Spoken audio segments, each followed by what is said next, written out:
Welcome back to Let's Play Battlefield 1942, and on today's bonus episode, the Battle of the Bulge.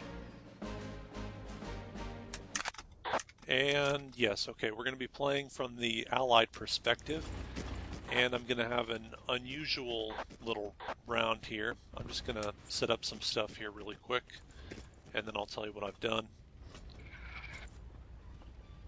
Alright, I wanted to get some more ammo and toss out some more landmines, but I guess I didn't load the map quickly enough to really get a chance to do that.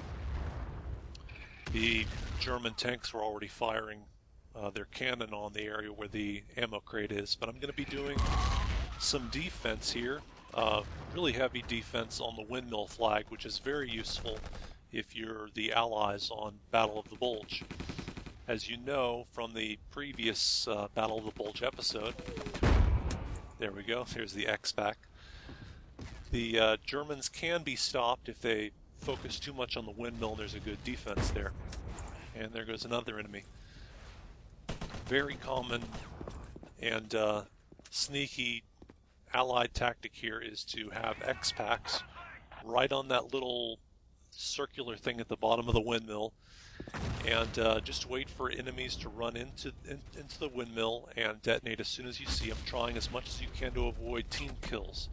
Now at the beginning on that first X-Pack that I detonated, I was trying to wait for the Allied soldier to climb up the stairs enough, because having the X-Pack on that circular disc at the bottom of the windmill will allow you to get kills even if people start going up the stairs to within a certain amount of space.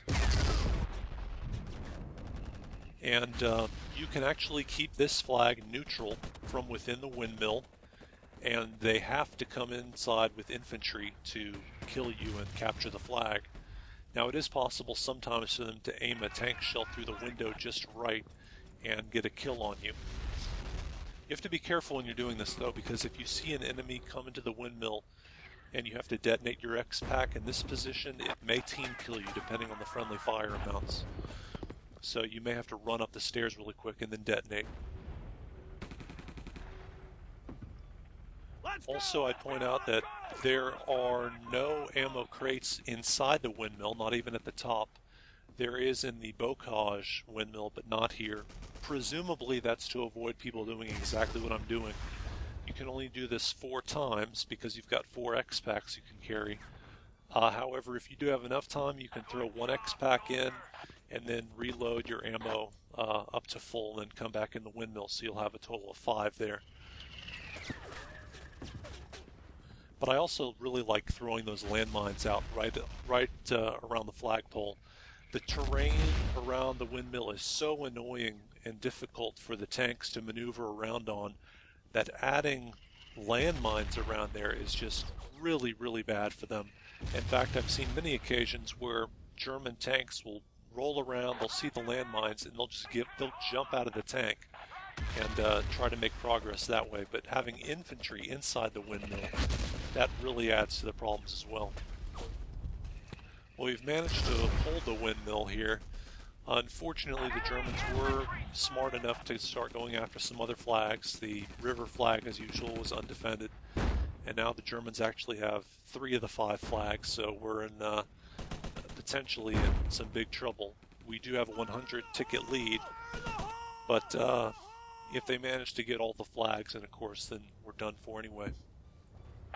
And you've seen from the previous Battle of the Bulge episode that that's always a real threat.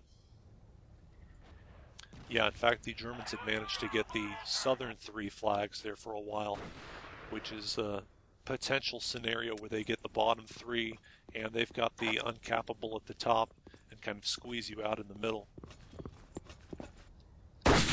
But it's difficult to see from the radar exactly how strong the Germans' hold is going to be, even when they capture that main base in the southern part of the map. You know, they happen to catch it, but none of their guys is dead and spawns in there, then we can just go in and retake it.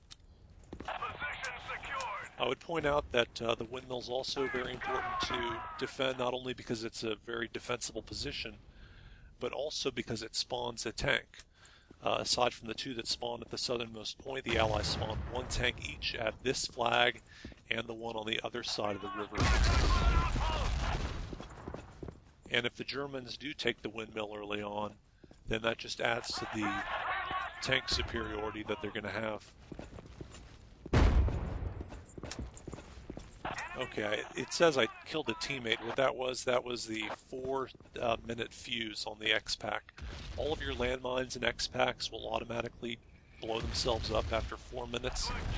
You can refresh that and reset the timer by defusing the X-Pack and picking it up and then throwing it right back out, but unfortunately I forgot to take note of when I'd thrown it out, so I didn't know when the 4 minutes were going to be up. Enemy scout spotted!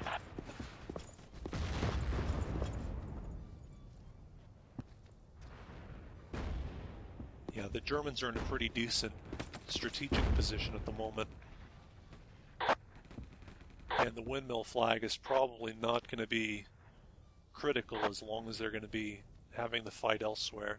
So if I don't see any action soon, I'm just going to head out.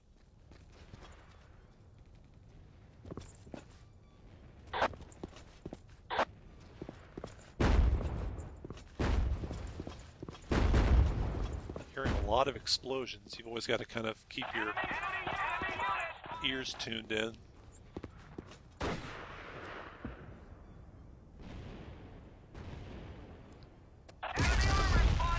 Yeah, I don't think there's going to be anything else going on over here, so let's get out of here. Just going to pick up that X-Pack really quick. Just crouch and use your repair kit, and that's what does it. And this is the tank that spawns in here. Well, first of all, obviously I'm going to have to hit this river flag in case our guy over there doesn't manage to get it. But I'm going to have to be really, really careful with this tank. It's entirely possible, now that I've left the windmill, that the Axis will do a good attack against it and capture it. So if they do that, then we may have a real problem getting tanks. Looks like we're coming back now, but you can never really tell just from the radar how strong their position is. They could easily counterattack. Rats, there just happened to be a guy with a bazooka over there, inconveniently. I think the approach that I'm going to have to take here, as much as I can, and although, well, this is the only German spawn point at the moment, aside from their main base, so I'm really going to have to press the advantage here and kill whoever spawns in to keep our ticket lead opened up, just in case they get tank superiority later on. I don't want them to have a really good kill-to-death ratio and then manage to recover somehow.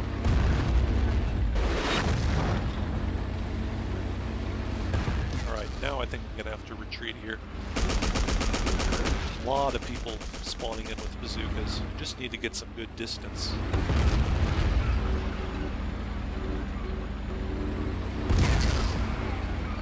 And always take advantage of the splash damage wherever you can.